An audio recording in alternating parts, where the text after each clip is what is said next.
છબી છે ને લઈ લીધી છે અને એમાં આપણે અહીંયા ચાંદલા કરાવવાના. ચૂલા ઉપર પેલું જ મુહૂર્ત કે શ્રી ગણેશ આપણે લાપસીના કરવાના છે. સરસ મજાની લાપસી છે ને બની તૈયાર થઈ ગઈ છે. એમાં જમવાનું છે. શું જમાડવાની છે ઉર્જા? તમે કયો એ જમાડીએ, બીજું શું હોય? જય શ્રી કૃષ્ણ, જય માતાજી. કેમ છો બધા? મજામાં? તો સ્વાગત છે તમારા બધાનું આજના એક નવા વિડીયોમાં. અને અત્યારે ચોઘડિયાળમાં 8:30 થઈ ગયા છે અને આજે છે દિવાસો. તો તમને બધાને દિવાસાની હાર્દિક શુભકામના. અને અમારે જો અહીંયા વાર્તા સાંભળવા જવાનું હોય ગોરબાપાની ઘરે, તો આપણે જો એવરેજ જેવરતની છબી છે ને લઈ લીધી છે અને એમાં આપણે અહીંયા ચાંદલા કરાવવાના હોય ને પછી આપણે સીધામાં જે લઈ જવું હોય બધું લઈ લીધું છે. એક સોપારીને રૂપિયોને જો એવું લઈ જવાનું હોય તો આ બધી જ વસ્તુ છે ને તૈયાર કરી લીધી છે આપણી આ પૂજાની થાળી. અને હવે આપણે જઈએ વાર્તા સાંભળવા. પછી આખા ગામની બધી જ બહેનો છે ને આવે ને પછી છે ને ગોરાણીમાં વાર્તા કરે ને બધાને દિવાસાની વાર્તા સાંભળવાની. એમ તો હાલો ઝડપથી વાર્તા સાંભળી આવે ને. જો હજી તો કામ તો થોડું ઘણું બધું બાકી છે, તો આવીને પછી બીજું કામ કરી નાખીએ. અત્યારે ઘડિયાળમાં 6 થઈ ગયા છે. આખો દિવસ કંઈ ફ્રી ન થઈને એટલે આખો દિવસ કંઈ વ્લોગ ઉતારવાનો વારો આવ્યો નહીં. એટલે છે ને અત્યારે જો આજે તો પ્રસાદીમાં દિવાસો છે ને એટલે અત્યારે એવરેજ ચેરતમાંની છબી આગળ આપણે પ્રસાદને એવું બધું જુવારવાનું હોય માતાજીને, એટલે લાપસી બનાવવાની છે. ખાસ છે આપણે નવો ચૂલો લઈ લીધો છે, કેમ કે ઓલો ચૂલો તૂટી ગયો હતો ને કેટલા ટાઈમ થયા, એટલે આજે જો નવો ચૂલો લીધો છે ને નવા ચૂલા ઉપર પેલું જ મુહૂર્ત કે શ્રી ગણેશ આપણે લાપસીના કરવાના છે. કે નવા ચૂલામાં આપણે શ્રી ગણેશ કરી દીધા છે. તો લાપસી બનાવવા માટે જો આપણે જાડો લોટ તો લઈ લીધો છે અને આપણે પેલા પાણી છે ને ઉકળવા માટે મૂકી દઈએ. કે આમાં જેટલું જોઈએ ને જેટલો લોટ હોય એ પ્રમાણે આપણે પાણી હું તો અટકળે લઈ લઉં છું. અને પછી એમાં આપણે થોડુંક ઘી અને થોડુંક તેલ છે ને એ નાખી દઈએ એટલે સરસ છે ને આપણી લાપસી સરસ થાય એમ. અને પછી આ પાણી ઉકળવા છે એમાં ગોળ નાખી દઉં અને પાણી સરસ ઉકળી જાય ને ત્યાં સુધીમાં આપણે છે ને આમાં સરસ મજાનું મોણ આપી દઈએ એટલે આપણી લાપસી એકદમ છૂટી છૂટી અને સરસ થાય. તો જો આવી રીતે આપણે લાપસીનું મોણ મસ્ત આપી દઈએ એટલે મસ્ત આપણી લાપસી છે ને બનીને તૈયાર થઈ જાય. આમાં ગોળ પણ જો આપણે સરસ મજાનો એડ કરી દીધો અને સરસ મજાનું જો આપણું પાણી છે ને ઉકળી ગયું છે. અને હવે આપણે જે આ આપણું લોટ છે કે મોણ આપીને આપણે રાખી દીધો તો તે આપણે એમાં છે ને એડ કરી દઈએ.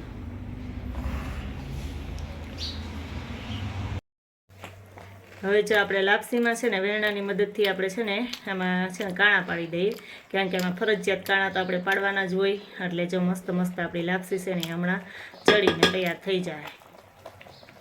આપણી મસ્ત મજાની લાપસી છે ને ચડવા માંડી છે અને આપણે જો એને થોડીક વાર માટે ઢાંકીને રાખી દીધી છે. એટલે ઢાંકી દઈએ ને તો સરસ મજાની એકદમ સરસ બફાઈ જાય. ને આપણું નવા ચૂલામાં જ આપણે મેં કીધું એમ કે લાપસીના શ્રી ગણેશ કરી દીધા છે, કે આજે મુહૂર્ત કરી દીધું છે કે નવો ચૂલો ફરજિયાત લેવો જ પડે એમ હતો. એટલે આપણે જો આ ચૂલાની ખરીદી કરી નાખી છે અને એમાં જ આપણે પહેલું લાપસી બનાવી નાખી છે. અને થોડીક વાર એને ચડવા દઈ કે બફાવા દઈ અને પછી આપણે જોઈએ કે આપણી લાપસી છે ને કેવી બની છે. છે ને હવે બહુ એટલું બધું પાણી નથી, થોડું જ પાણી છે અને સરસ આપણું પાણી સોસાઈ ગયું હોય ને એવું લાગે છે. એટલે આપણે સરસ છે ને વેરણાની મદદથી લાપસીને હલાવી નાખીએ એટલે એકદમ મસ્ત જો છૂટી છૂટી આપણી લાપસી છે ને એ બની જાય. હવે જે આપણી મસ્ત લાપસી બની ગઈ ને તો ઉપરથી આપણે એમાં છે ને સરસ મજાનું થોડું ઘી નાખી દઈએ, કેમ કે આપણે ગોળ તો નાખેલો જ હતો, ગોળનું પાણી કર્યું હતું. અને આવી રીતે ન કરવી ને એમણે લોટ આપણે સાદા પાણીમાં બફાઈ જાય ને તો આપણે પાઈ લઈ જેમ ચૂરમાના લાડવા બનાવીએ એમ પાઈ લઈને આપણે લાપસી છે ને એ બનાવી શકીએ. પણ આવી રીતે હોય તો આપણે માતાજીને પ્રસાદ ધરવાની હોય ને તો એમ કહે છે કે બીજી વખત ચૂલે ન ચડાવાય એમ. એટલે આપણે આજે તો પ્રસાદમાં જ ધરવાની છે. એટલે આપણે આવી રીતે જો લાપસી બનાવી છે ને આપણી મસ્ત લાપસી છે ને એ બનીને તૈયાર થઈ ગઈ છે. ને ધુવાડો એટલો બધો થાય છે ને ચૂલામાં એટલો બધો ધુવાડો લાગે છે. અને જો આપણી સરસ મજાની લાપસી છે ને બની તૈયાર થઈ ગઈ છે.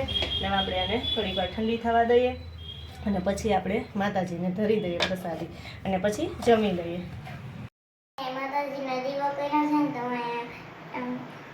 હા, મેં જો માતાજીને લાપસી જુવારી લીધી અને પછી જો ચરણામાં ધરાયું હોય ને તો બેને મારી જેમ કરે છે. કા હે કે હું કરી લઉં એમ. અમારા દોઢાએ બેન તો બધે ઊભા જ હોય. તો જો આપણે માતાજીનો દીવો ચાલુ કરી દીધો છે. દીવો છે ને 12 વાગ્યા સુધીનું જાગરણ હોય એટલે આપણે દીવો છે ને 12 વાગ્યા સુધી રામ ચાલુ રાખવાનો હોય. એટલે આપણે આખી રકાબી ઘીની ભરી દીધી છે એટલે 12 વાગ્યા સુધી હાલશે. અને હાલો એ બેન હવે જો અમારી બેન દીવો ઠારી નાખશે. અત્યારે હું મમ્મી જમવા થોડીક વાર ને તો અત્યારે નીચે આવી ગયા ધાબા ઉપર જો આવી ગયા છે અગાસી ઉપર. હું મીસુબેન કાં હજી ઘડિયાળમાં 7 થયા છે, જમવાની વાર હતી. અને જો કેવો મસ્ત બહાર નજારો છે કે મસ્ત જો આમ વાતાવરણ કેવું સરસ દેખાય છે. પણ વરસાદને આજ તો એવો અંધાર હતો ને તોય વરસાદ આવ્યો નહીં. વરસાદની રાહમાં આખો દિવસ વહી ગયો. હતું મારી મમ્મી કેમ કહેતા હતા દિવસ છે ને એટલે વરસાદ આવશે જ. કા મીસુબેન? પણ વરસાદ કંઈ આવ્યો નહીં. આજે પણ એમણે કોરે કોરો દિવસ ગયો. અત્યારે શું બટેટાનો વેલો જો ઉપર સેટ આવી ગયો છે કામીસુબેન. હે મસ્ત મસ્ત જો આખી લીંબુડીમાં ને બધે આ બટેટાનો વેલો છે ને એ થઈ ગયો છે. હે ને નાગરભાઈ જેવાના ઈ જ છે. હા એ બટેટાનો જ વેલો છે પણ એમાં બટેટા ક્યારે આવે ને એ ખબર નથી. આવશે ત્યારે ચોક્કસ તમને બતાવશું કામીશું. હા જય શ્રી કૃષ્ણ, જય માતાજી. કેમ છો બધા? મજામાં છો? આજે થઈ ગયો છે બીજો દિવસ અને આજે હું આવી ગઈ છું અહીંયા ઉર્જાની ઘરે. કા ઉર્જા? હાય. હાય. ઉર્જાની અમારે જમવાનું છે. શું જમાડવાની છે ઉર્જા? તમે કયો એ જમાડીએ બીજું શું હોય? ઉર્જા આપણે બધાને જમાડી. તમારે કોઈને જમવું હોય તો આવી જાજો કા. એટલે જો થોડાક ટાઈમ પહેલા જ મેં મૂક્યું હતું કે અમે ગોયણીને ઓલી ગોયણી માટે જે કટલેરીને હું લઈ આવ્યા હતા તો આજે મમ્મીને ગોયણી જમાડવાની છે ને ઉજવણું છે એટલે જો અહીંયા આવી ગયા છે જમવા માટે. અને હવે ઉર્જા જો મને વાસણનો ઢગલો કરી દીધો ને વાસણ ઉટકાવે એમ છે કા. મફતમાં નહીં ખાવાનું એ કે. અને અહીંયા જો અમારા કાકી છે ને ચા બનાવી નાખ્યો છે અમારા માટે. જય શ્રી કૃષ્ણ. હા ઉર્જાન ભાભુએ કા સરસ બનાવજો. હારોથી ચા પાઈ દો. અમે હું વિડીયો બહુ કહું ને કે ચા તો જોઈએ જ એમ અમારે. એટલે હા એલચી ને આદુ બેય નાખજો એટલે મસ્ત ચા આપને કંઈક હું કામ કરવાની મજા આવે ચા પીને પછી. જો બપોર થઈ ગયા ને બેસી ગયા જમવાને. મારી આખી ડીશ છે ને જો તૈયાર થઈ ગઈ છે. મસ્ત મસ્ત અમારા ગોટા ભજીયા લાડવા. ઉર્જા એમને લાડવા ખવડાવી દીધા કા ઉર્જા? હા અને બેસી જાય છીએ જમવા. જો અત્યારે તો સાંજ પડી ગઈ છે અને આખો દિવસ તો પછી બ્લોગ ઉતારવામાં કંઈ ટાઈમ મળ્યો નહીં. ને અત્યારે જો કાલે મારે છે ને જીવંતિકામાંનો શુક્રવાર રહેવાનો છે એટલે માતાજી માટે હાર ને એવું બનાવવાનું હતું ને તો જો એક કળશનો ને એક માતાજીનો ને બે હાર છે ને આવી રીતે ફૂલના બનાવીને. ફૂલ તો ઘણા બધા હતા કામીસુબેન તો ફૂલ લઈ આવ્યા હતા અમે મીસુબેનને. અને પછી જો હાર બનાવી નાખ્યા છે અને બેન તોડી નાખવાની ગયા હતા. અને હવે છે ને હાર અત્યારે આપણે બનાવી લીધા છે એટલે હવે આપણે ફ્રીજમાં મૂકી દઈએ એટલે કાલે ડાયરેક્ટ આપણે માતાજીને ચડાવવાના જ રહીએ. હા બેન? હે આમાં બેન ના અત્યારે ફૂલ નીંદર આવે છે. આવે ને હે એક તો સારું હાલ આ બધું રાખી દઈએ અને હવે પછી છે ને મીસુબેનને નીંદર આવે છે કા એટલે હવે સુઈ જઈએ.